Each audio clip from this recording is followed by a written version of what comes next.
For years, engineers building AI systems have faced a stubborn physical limit. You could optimize a model for speed, making it fast and cheap to run, or you could optimize it for depth, unlocking complex reasoning. Deep analytical thinking requires processing millions of parameters across multiple, careful steps. That compute time inherently slows the system down. If you are a developer trying to build an application that runs autonomously in the background, like a tool that constantly monitors software for errors, this trade-off is a massive bottleneck. Deploying practical AI meant making a forced choice. Do you want it done fast, or do you want it done right? Give a fast, chat-optimized model a dense problem, like debugging a sprawling million-line codebase, and the limitations become obvious. Because it lacks the architecture to pause, break the problem down, and plan its steps, it attempts to guess the answer instantly.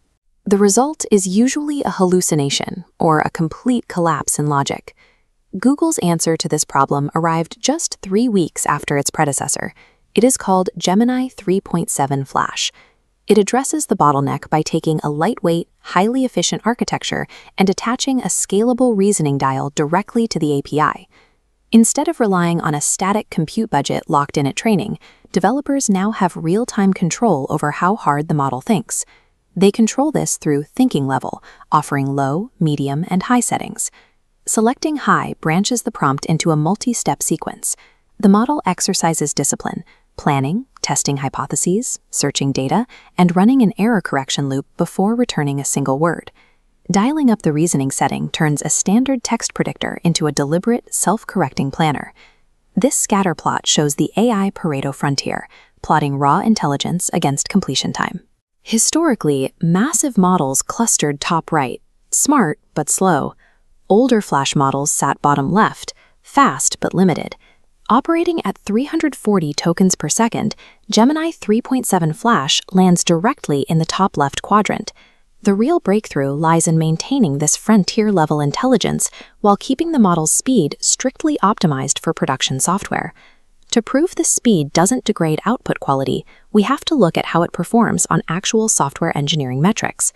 This benchmark table details Frontier Code 1.1, a strict test of production code generation. Gemini 3.7 Flash hits 43.6%, a 10-point jump. Scrolling down to Automation Bench, testing complex business workflows, 3.7 Flash scores 3.4%, almost tripling Claude Sonnet 5. These percentage increases push the model across a critical threshold, giving developers the reliability they need to let autonomous agents run without constant supervision. Most user experiences with AI rely on the chatbot, a reactive system that answers questions. 3.7 Flash is built for a different role, the background agent. By equipping a model with rigorous logic capabilities, it can loop through complex assignments, like ingesting dense legal PDFs, writing scripts, and finding new paths when it hits a dead end, entirely on its own. This level of logic allows a model to manage multi-step engineering tasks that previously stalled without human intervention. But building agents that execute hundreds of operations in a loop runs into a final, historically prohibited barrier: the raw cost of compute. This chart highlights Gemini 3.7 Flash's introductory price point, just 75 cents per 1 million input tokens.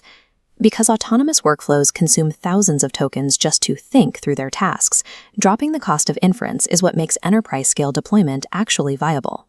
With this release, reasoning becomes a scalable resource, allowing developers to size the model's cognitive effort to the specific difficulty of the task.